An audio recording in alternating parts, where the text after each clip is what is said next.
Be a part of the show. 876-1340 or text Fox to 69187 and your message. This is HeatWave Sports on Fox Sports 1340. Hour 3, final hour, Sunday night, HeatWave Sports. We are off next week because VGK has a rare back-to-back Saturday, Sunday Kicked you set. off? Yep, they're home Saturday and then LA Sunday night. So we'll be back in 2 weeks' time. And we were talking about the Rebels. We touched on the Rebels right before we went to the break, and DeMond hit them up right there. So 8-6 in the Mountain West. I think what are they 13-14 overall, something like that. Yeah, 13 and 14. So they're sitting 6 in the conference, and now it becomes a seeding issue heading to the Mountain West tournament as March Madness, literally, to use the phrase, Jose, around the corner, right? And DeMond had said this is a big week for them. This is a bad week for them, in my opinion.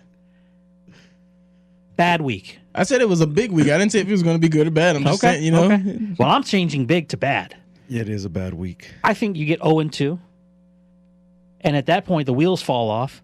Boise comes in next week. I think you get a loss, or the week after, I think you get a loss there. So they're going to be on a 3-game losing streak, in my opinion, coming into a matchup on the road at San Jose, and anything can happen then.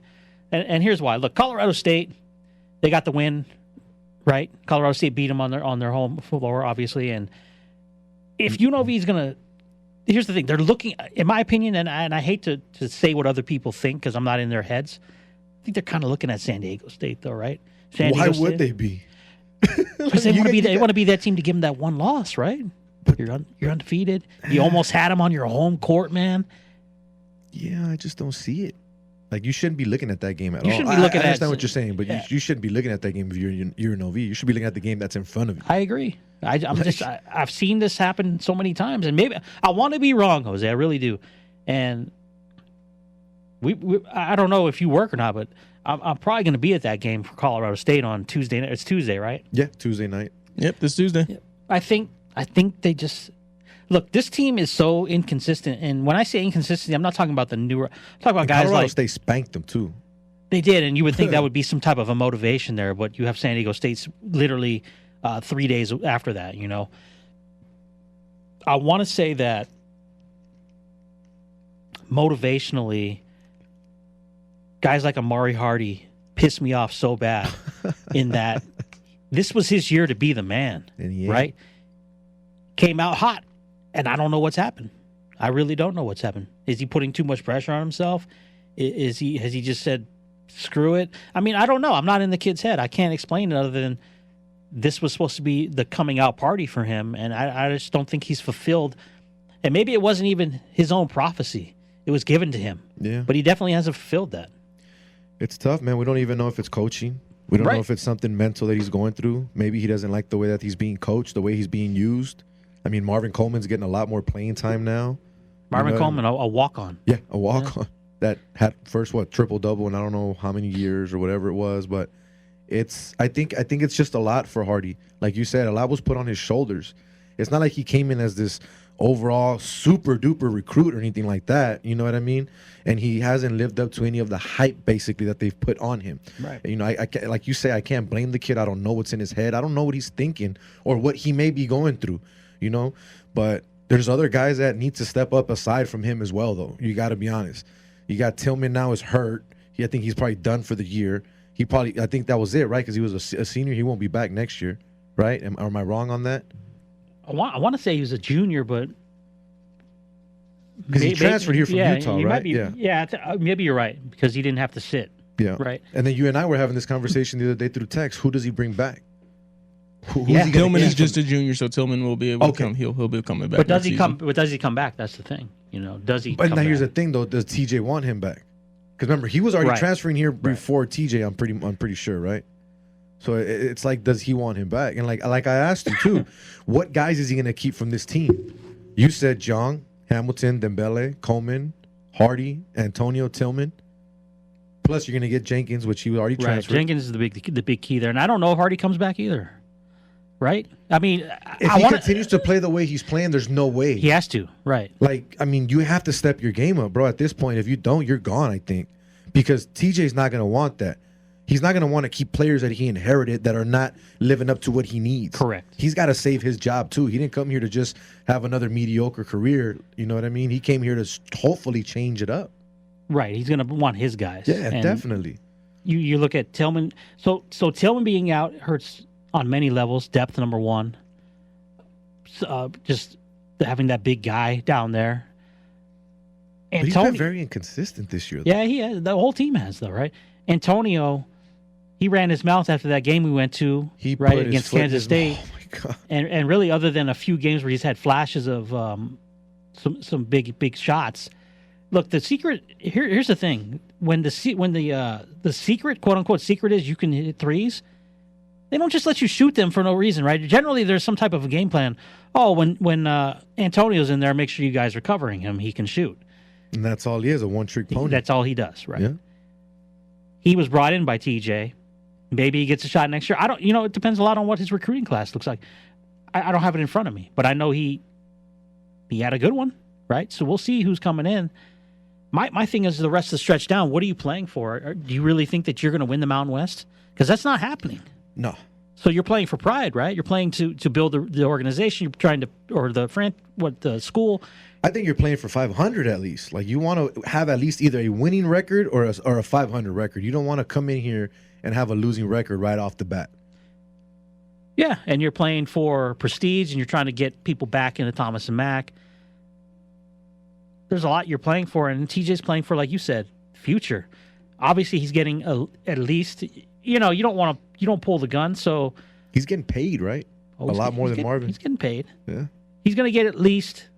Worst case scenario, he'll get 3 more years, right? I don't know what the initial contract was. I think it was 5, but Desiree's going to stick with this guy. This is her first hire. There's no way she's not going to stick with What if Desiree leaves, though? Ooh. It becomes open season, doesn't it? Yeah, I never thought about that. And That's say true. you're next 3 years, you don't make top 4 in the Mountain West. Got to go. But is she going to be gone before that? That's what you're saying. She's going to be gone before that? The rumors I hear is that there's feelers out there, so really, yeah. I got you. Okay, that's interesting. And I'm not sold on her job either. I don't think she's. Here's the thing: when we talk about universities, look, the bottom line is that you want these kids to go to school and get an education. Correct. That's the politically correct thing to say. The ass thing to say is that these kids make the university money to have your academic programs, right? If it's not for the athletics, it's tough.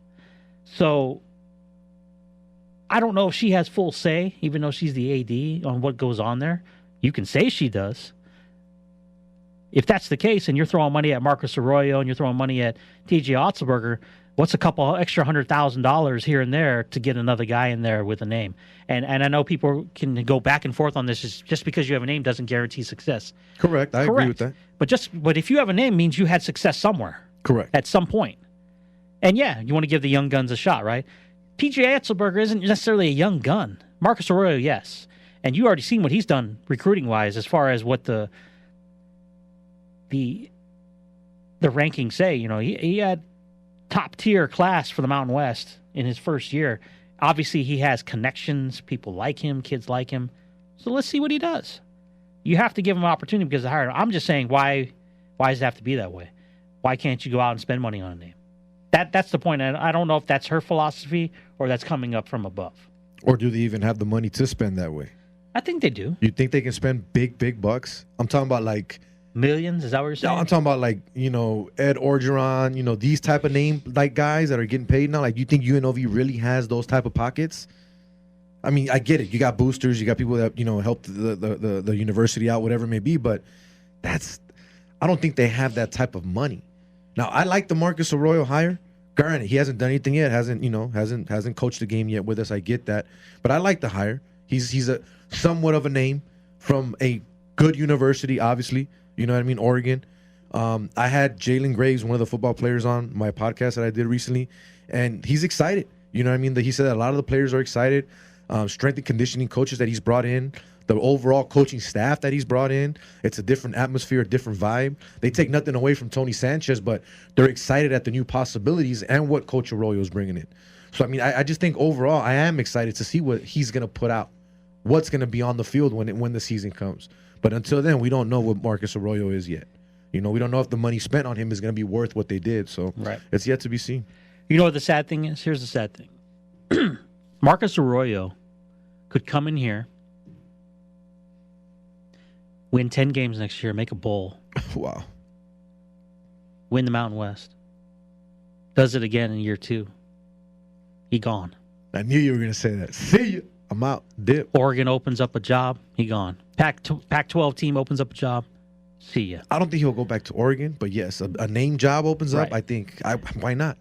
And then it becomes, well, can you afford to make him stay? This is a stepping stone job, and I'm sorry, that's just the way the football program is. You want to hope that you get a Chris Peterson who sticks around Boise State for years, but even at the end of the day, he left. Right? Exactly. Scott Frost uses Central Florida as a stepping stone to get back to Nebraska. Yeah. That's what it becomes, and you want to hope that whoever's underneath these guys can be that next guy to step up, like Boise did. Yeah. The fact that Boise State has had a very good football program for the last 25 years it's unheard of. There's no reason that should be that way. And even after Peterson, they've still been solid. Yeah. They haven't been the Boise of Boise that we've known, but they've still been a winning team, winning a program. What college kid in their right mind wants to live in Boise, Idaho for 4 years? I'm not, and I'm being honest. That's great recruiting. That is. That's great recruiting. You have to sell to live there. You don't have to sell to live here. Exactly. But the basketball situation is different because the bottom line is at the end of the day, UNLV will never win a BCS title, right? Is that what they call it now, BCS? I don't know what they call it. You talking about football? Right. No, college football. College football playoff, college right? Football playoff. They will never win that. It will never happen. Yeah. I'll book it for you. All right. Basketball is a completely different story. They can win the title there. Anybody can win that, really. You look at the teams. Any college that can make the tournament has an opportunity. Yes. It's not like college football where, sorry, UCF, you went undefeated, but you weren't good enough to play anybody else. We're going to screw you. Yeah. And look at the surprise teams in college basketball this year. San Diego State undefeated, right? Dayton's unbelievable. Gonzaga. You could have 3. If the work isn't in, which the work will be in because they will never allow this to happen, if those teams finish off the season the way they played, potentially number 1 seeds in Dayton, San Diego State, and Gonzaga based on record. It's not going to happen. Trust me. They're going to put the Blue Bloods in there somewhere. But I'm just saying, could those teams get to the Final Four? Absolutely, right? And that's where what bothers me about the University of Nevada, Las Vegas, the true Nevada college, right? Yeah, but Reno mops it with you every time they play you in every sport, with the exception of football. They're bragging about they got swept by Reno in basketball, and I see some idiot on Twitter say, well, the Cannon's in the lobby. Oh, that's great. After you lost a home game, let's go look at the Cannon. Big deal. Basketball is the true sport, right? And you Vegas just got swept. Basketball. Vegas is basketball. You want to rebuild the basketball program? You got to bring a name in. Why is Nevada Reno bringing in Eric Musselman, taking him to the NCAA tournament 2 years out of the 3 he was there? Yeah, he went to Arkansas. I get it. Big deal. He was never going to stay here. But he came here and rebuilt what was there. Look at who's the coach now? Steve Alford. Why is he not coaching basketball here in Las Vegas? I liked that. Right? I wanted him here after they got rid of Marvin Menzies. I thought he was going to come here. I had people telling me it would be great if he would be here. Never happened. What? Because there's a past? Because when he was in New Mexico, there's a past? I heard on Cofield and Company, on a sister station, 1100, they played an interview of him saying, oh, well, it was never really a thought of going to UNLV. That's demonic. That's BS, man. That is complete crap. That is complete crap. He would have came, if it was offered to him, he'd be the coach right now. And you know what? We'd be in a different. I truly believe we'd be in a different situation right now. I agree with you. I don't know how much more I can say that. I really would have liked having him here. I think he would have been a great fit.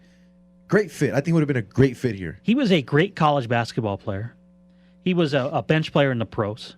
He played under one of the greatest, whether you like him or not, Bobby Knight is one of the greatest coaches ever.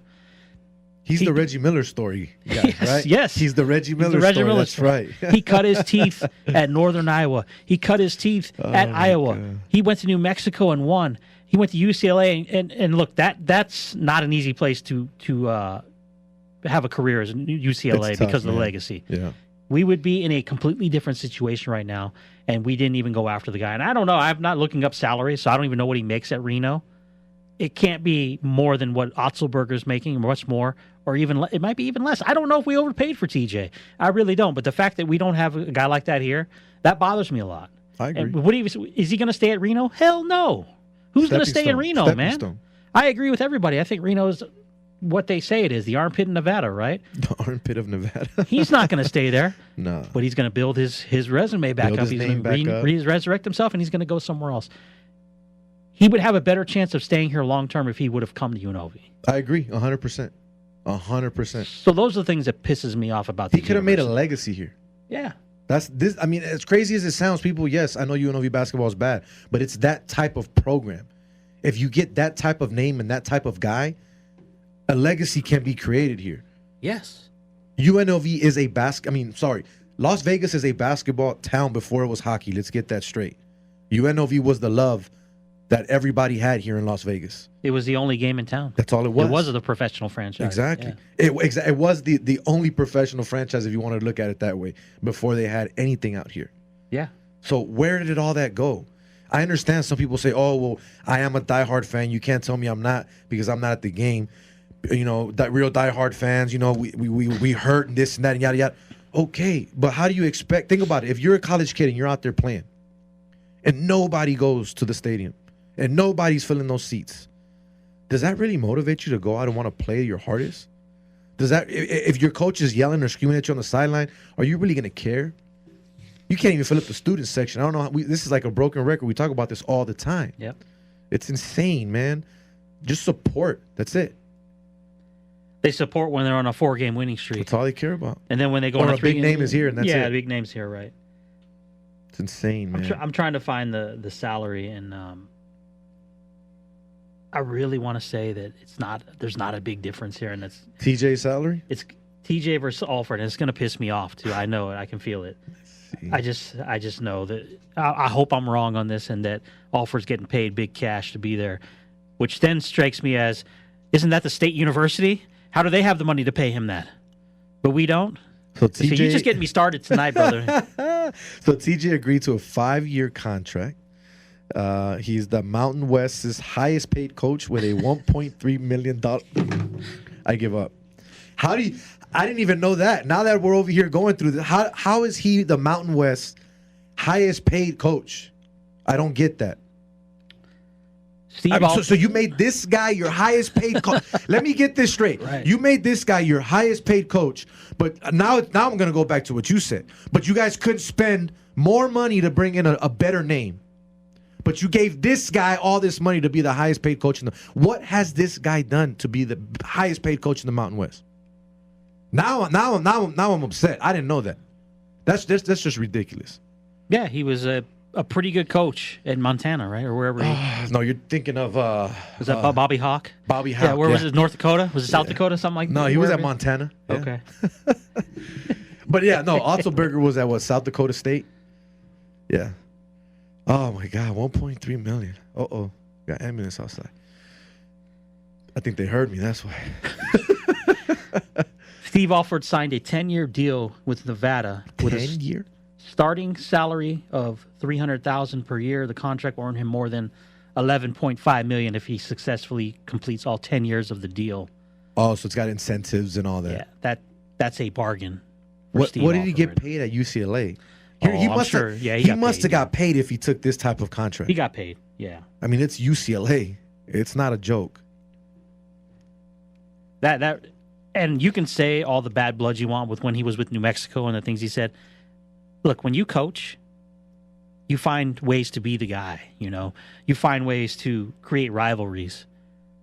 So somebody just said Quan said on Facebook, if you guys don't stop overrating Steve Alford. Overrating compared to what, though? Exactly. Who are we trying to compare him to? He's better than Marvin Menzies, right? I agree. He's going to be better than TJ Otzelberger. Probably. Right? I mean, we're not comparing him to Tarkanian, obviously, but I mean, what are you trying to compare to? Look at the salaries. That's a perfect example right now. TJ versus Steve Alford. Look at the salaries. One's won 20 games consistently as a basketball coach. over a long period of time, whereas one is, I mean, we'll see. We'll see what he does. His buyout at UCLA was $3.6 million. So, so he got paid. Yeah, of course he can take that $300K a year, right? Easily. He's got 3.6 sitting in the bank. And not only that, he's got a team with a winning record, as where we don't. You know what I mean? Like he's 16-10, and we're 13-14. He's 16-10. And he lost 3 of his best players, 2 of which are in the NBA right now, right? And they're 4th in the Mountain West. You know what I mean? It's like, oh my God, 1.3 million, highest paid coach in the Mountain West. That is ridiculous.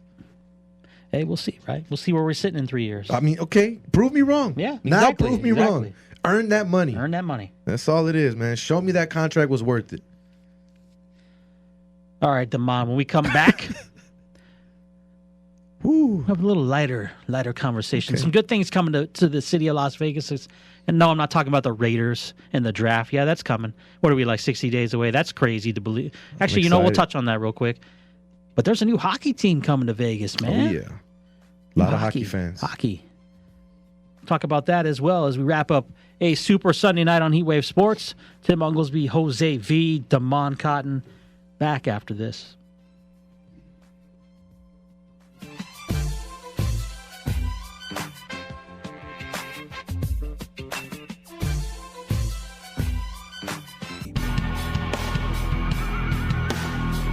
Now back to HeatWave Sports with Tim Unglesbee and Tom Barton.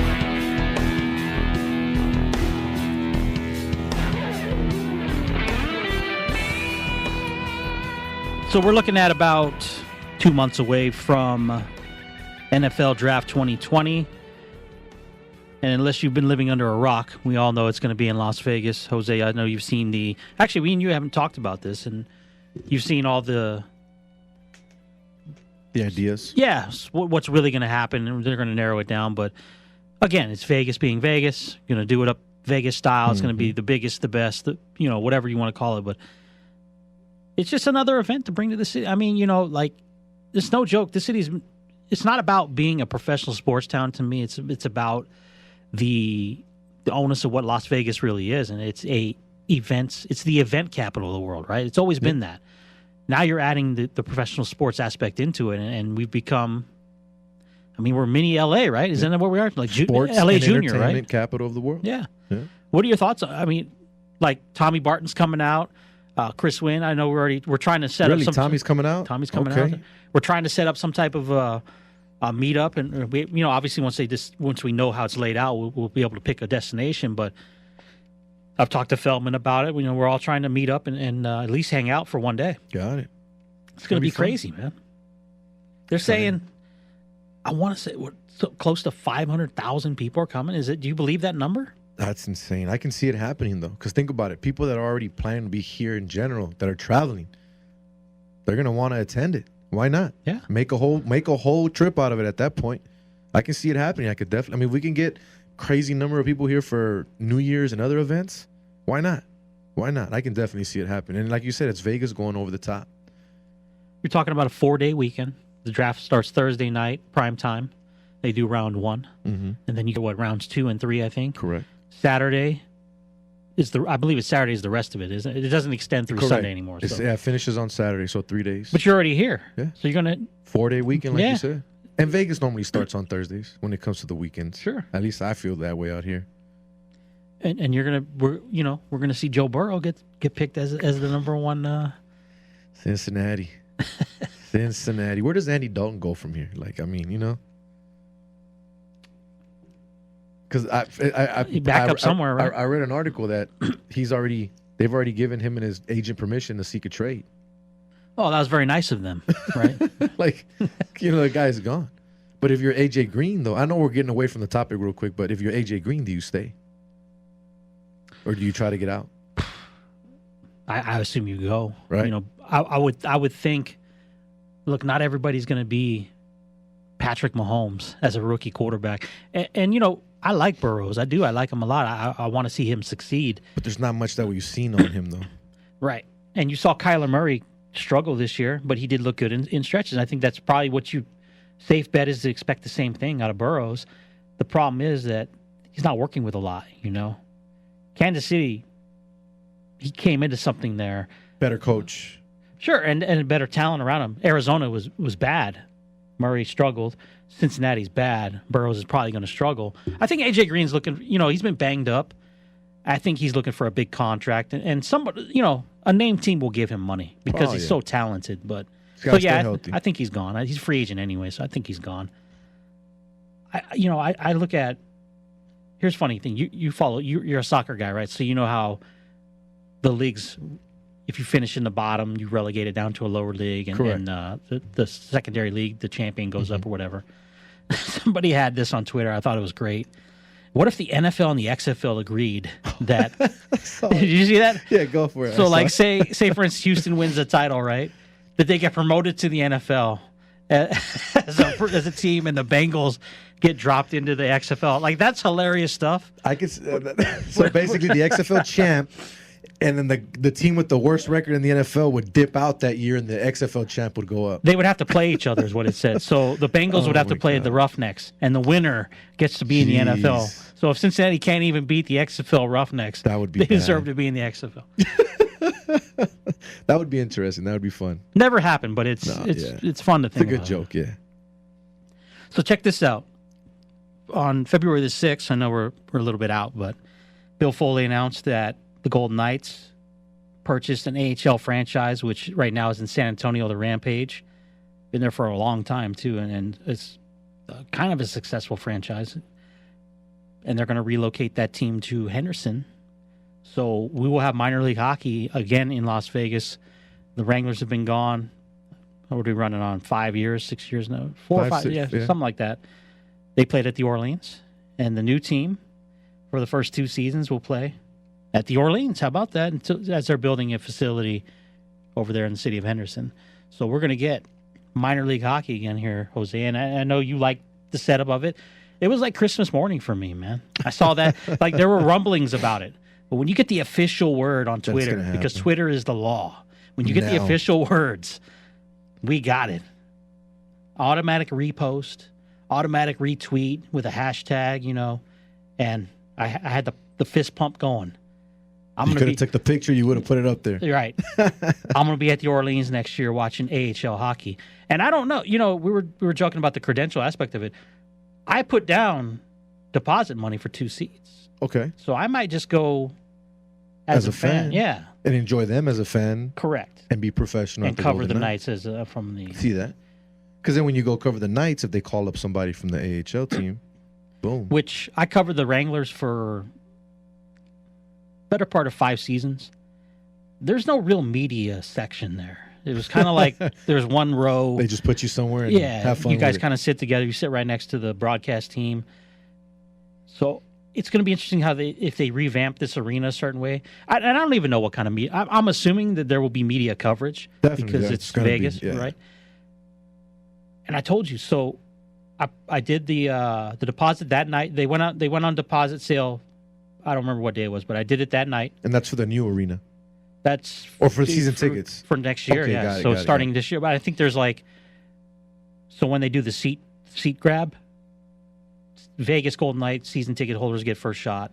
Then the guys that put in the deposits like me get the second opportunity. But when they go to the new arena, I think it'll be the same way. Okay. If you're an existing season ticket holder, you get first shot at it. But so like 2 days there, I was just curious. I wonder how many season ticket deposits they got, because we all know when the Golden Knights went on season ticket deposits, it was like unbelievable. Overnight, right? It was crazy. So I found an article that said that over 4,000 season ticket deposits for the new team have already been placed. That place only holds about 7. Yeah, 6. That's 6 unbelievable, isn't it? Yeah. That's more than half already. That's insane. It can't be expensive though. That's the thing we're talking about right. too. If the prices are ridiculous, it's gonna hurt. Now, if you end up posting something where the prices are decent, you're gonna get a lot of hockey fans that right now can't even afford to go to a Golden Knights game. And that's not a stab to anyone or talking bad. Just some people can't afford to spend $200-$300 on a ticket. No. And like you and I said, family. Some people have a family. I have 4 kids. I have a wife. You know what I mean? I go to a Golden Knights game, I'm spending close to $1,000 easily. You're not going to a Golden Knights game. Exactly. Yeah. So that's the thing. I hope it's not too expensive. I hope they make it family friendly, affordable, if that makes sense. You know what I mean? Let the people that can't make it out to T-Mobile come out here. That's the problem with professional sports franchises in big market cities. And not that Vegas is a big market per se, but the perception is that Vegas is big market. You just said it. I don't want to cut you off. No, go ahead. It's over 6,000 now. It's over 6,000 people have already So it's already almost sold out. Pretty much. That's Thanks. unbelievable. Somebody just let us know on That's Facebook. unbelievable. Thank you. But think about it. So here's the problem. You just talked about, well, we need cheaper tickets. You need to have the family because, for instance, here's a perfect example. Right now, our farm team is Chicago. When Vegas was eliminated from the Stanley Cup playoffs last year after that injustice that happened with San Jose, right? Yeah. Fans started really getting behind the Wolves, who were in the playoffs at the time. They were really getting behind them. And some of the names that go up. They made the final, right? Yeah. The names of the teams that go up and down, then some of the guys that go up and down. We were joking that Nicholas Waugh, every day it's like up, down, up, down. You get an email from VGK every day. Hey, this guy got transferred or assigned again. It's ridiculous. So some of the names of the players. Now they're going to be here locally. They literally just have to drive up the street, right? Or if I guess their home base is going to be in Henderson, but literally it's a 20-minute drive. Yeah, more convenient. So is there going to be an opportunity for families to go? Now, if you're saying 6,000 in a 7,000-seat arena, if you're pushing it 7,500, you can't open seats up in that. You've been in the Orleans Arena. There's nowhere to open seats up. You're talking about, really, it's a horseshoe. Mm-hmm. That's right. So if you already got 6,000, and these are hardcores buying these seats. These are Vegas Golden Knights season ticket holders, and then maybe assorted people that like just us. Just like hockey. Yeah. Or just like sports in general. So if you're already saying that it's almost damn near sold out, what's going to happen here? There isn't going to be. There's not going to be seats. Unless you're selling them on StubHub or something, right? And then that's going to pull up another conversation because remember there was issues with that with VGK. Exactly. So it's man. You're creating it's so big right now. It's its own beast. It's crazy, man. And kind of going back to your point, I know you were trying to touch on this. The team was hot. The AHL team was hot. Mm-hmm. What happens if that was last year and they were here? Definitely, these Golden Knights fans would have been right over there. All the home games, easily, no doubt. I want to say too, if the Golden Knights own both franchises, right? If the Knights are out, what's to stop them from moving a playoff game into T-Mobile? They own the arena too. They own their own arenas, right? They're not going to be in New Orleans after 2 years. So they own T-Mobile, or is it MGM? Trust me, there's things in place that partnership right or something. They're not going to turn away a game like that. If there's no events or anything scheduled, I can definitely see something like that happening. Right. Why not? Because even the new arena in Henderson's only going to hold 6,000, right? Isn't that what they said? And here's the thing. I guarantee you if that happens, they will sell out the arena. All the Vegas Golden Knights fans are going to go to that game. Right? Well, don't you think so? They come on. Let's be real. Even though it's going to be an AHL team, these Vegas Golden Knights fans, because remember, there's a lot of Vegas Golden Knights fans, not just hockey fans out here, that love this team to death. Yeah. You don't think they could sell out that arena if they did put an AHL championship game in there? I think it's possible. Right? You're getting double digits in there, no doubt. Easily. Yeah. Over 10. Yeah. For sure. But yeah, we're going to get double hockey next year, man. I'm excited. I think it's good. So what happens on nights when they play the same night? I think they're still going to get full. I think they'll still get a sellout. Because there's still a lot of people that are at home. So what about season ticket holders that have seats to both? What do? They sell them, right? Here we go again. Right, it gets back to that conversation. Like, how are you going to distribute these tickets? How are you going to be able to move them around if you have to? Are there going to be restrictions? Because remember, Golden Knights, they made season ticket holders sign the vow, the Knights vow, or whatever they called it, saying they wouldn't sell their tickets or they, all of that on secondary markets and things of that nature. So how's that going to happen? How's that going to work? What are they going to do at that point? Like, how? If all these season ticket holders for the Knights are getting the first dibs, and they're going to have probably almost all of it sold by them, more than likely, where are all these tickets going to go? It's going to be interesting. It's going to bring up a huge topic of conversation once the team is here. And there's literally no, it's happening in 8 months. There'll be a team playing in 8 months in October. There's no year break here. The San Antonio's finishing up the season, and they're moving and they're gone. Done. That's it. But it goes into whatever you're seeing these teams do now. So they'll be playing in a division with San Jose, which is San Jose, right? Bakersfield, which is Edmonton. San Diego, which is the Ducks. Okay. Ontario, which is the Kings. And you're familiar with all these cities in Southern California, Northern California, you know. That's what it's becoming, where these teams are coming to. Are close proximity. And it's, you know, it's a natural progression of things. I think it's good. And, you know, you're going to have built-in rivalries. And look, when the ECHL was here, did you ever go to any of the Wrangler games? I went to 2 Wrangler games since I've been in Vegas. So it was what it was. It was AA hockey if you're looking at it from a baseball terminology. It was fun atmosphere, though. Yeah, I'm not it was gonna lie. good. It was a great atmosphere. AA hockey. Now we're going to AAA hockey. But Bakersfield was in the league. Ontario was in the league. You know, San Diego was in the league at one point. Really? Those are built-in kind of rivalries that people remember. Close by, the West Coast. Exactly. Definitely. So check this out. We talked about 60 days away for the NFL draft. And I know you're going to love this. We're 90 days away from the WNBA season opener. Oh, yeah. That's going to be exciting. Ace is making some moves, baby. Dallas against Las Vegas at the Mandalay Bay Event Center, May 17th, 3 p.m. It's a Sunday afternoon. We'll be kicking it out there for the season opener. And I hope to have Coach Lane Beer on here in probably wait about a month, but we'll get him in right before training camp starts. Jiggy Maxwell setting it up. They went out. Look, they were loaded to begin with. And remember we talked 2 years ago, and you said, how does this team look? I said, they got young talent, right? Asia Wilson, Kelsey Plum, young talent, veteran in McBride. Last year, young talent gets a little better, right? They get used to the system that Lane Beer runs. Oh, let's bring in Liz Cambage. Perennial, you really want to get down to it, she debatably is a top player in the WNBA. You could say that and have a good case. Yeah. So what do you do in the free agent season? This is the first big free agent frenzy because of the new money, the salary cap, right? The CBA or whatever. Yeah. Oh, let's bring in Angel McCautry, who tore us up. I don't know if you remember 2 years ago. She lit us up many times with Atlanta. Yeah. Five-time All-Star.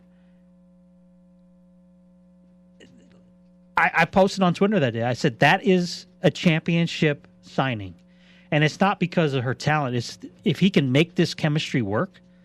They're going to be tough to beat, man. And I don't know if you paid attention to all the signings, but there's like a lot of good players changing teams.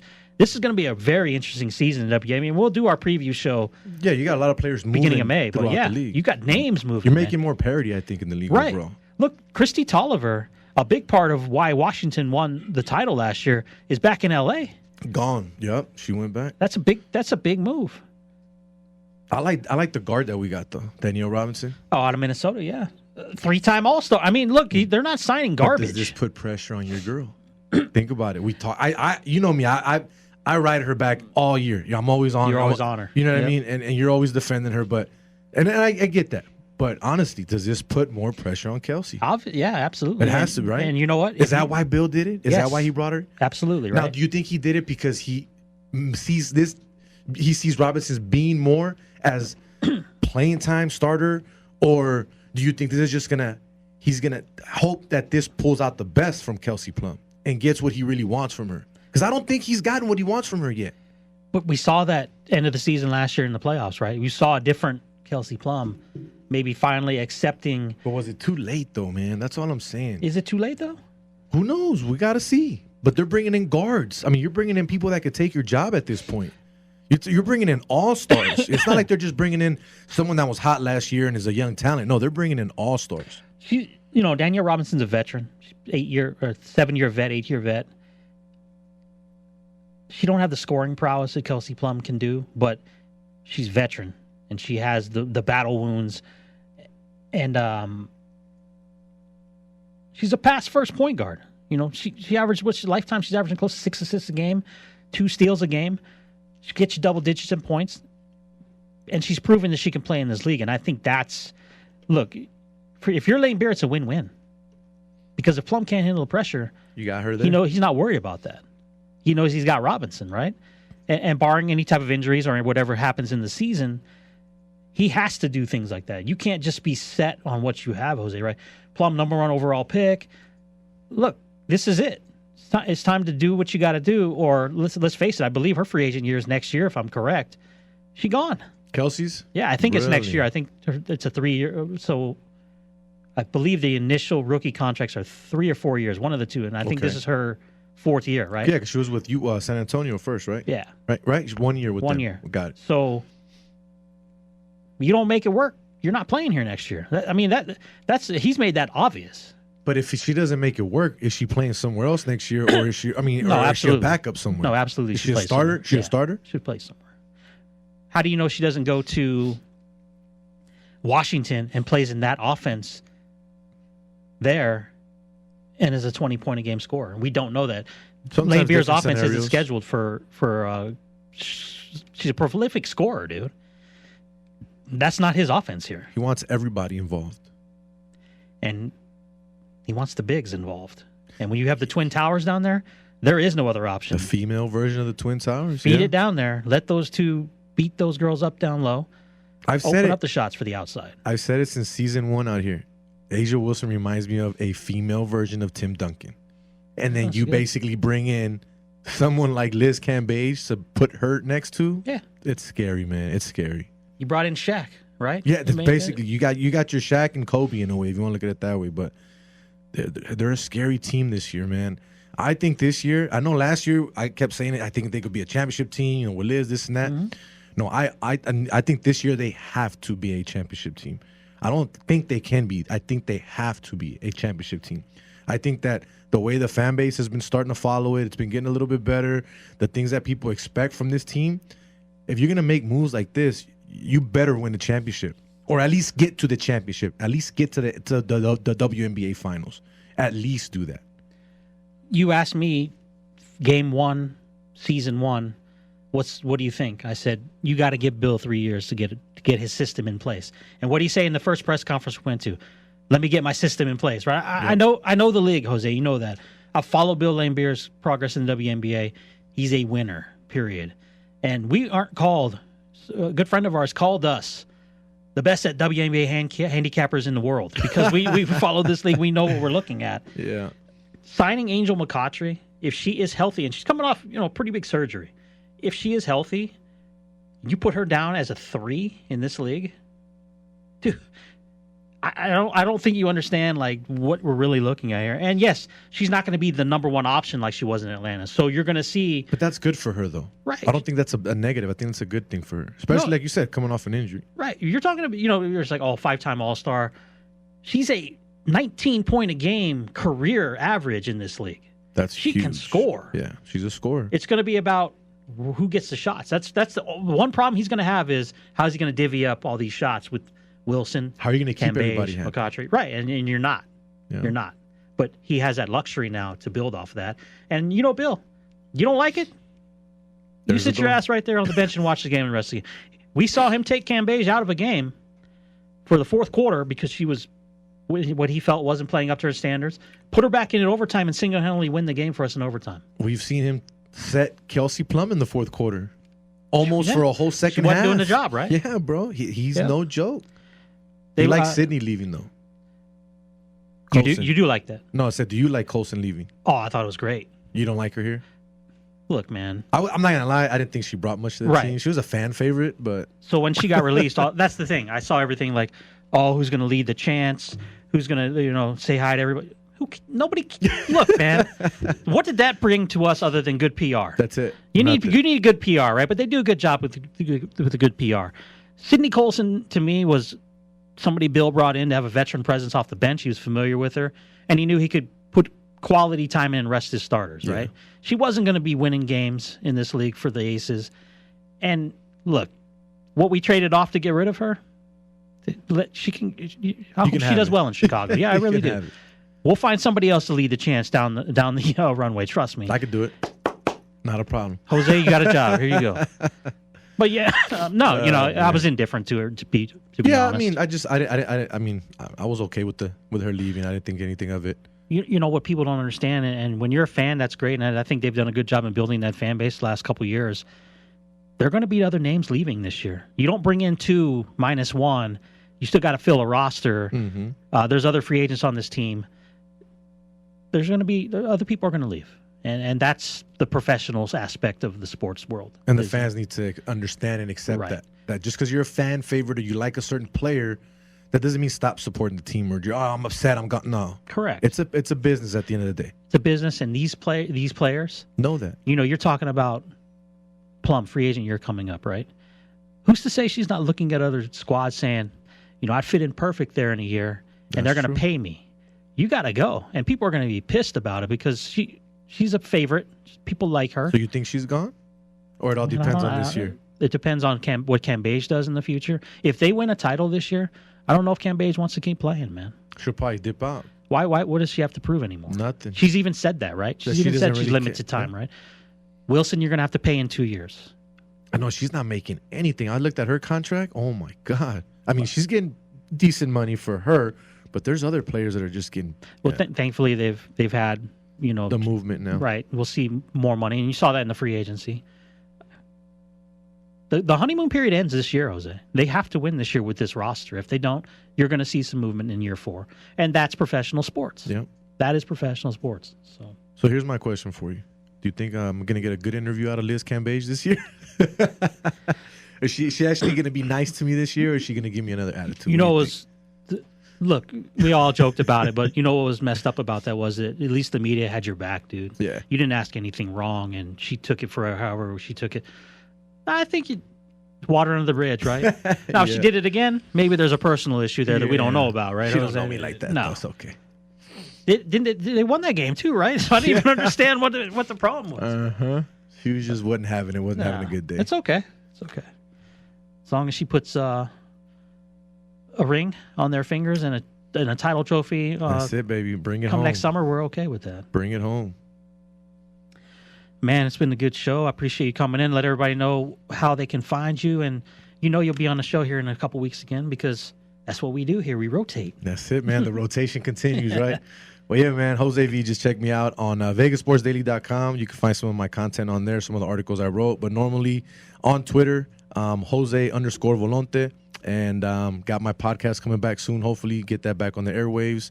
And you can find me from time to time, if I can go ahead and plug it, on Unnamed Sports Show on Gorilla Cross Radio with Quan, Josh, and all the other fellas on Monday nights. And it's pretty cool, man. Just check me out. All things social media, Jose_Volonte.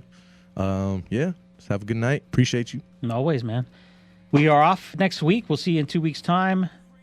For Damon Cotton, Tommy Bartner in hour 1, Jose V the rest of the way out. I'm Tim Unglesbee. Have a great sports week.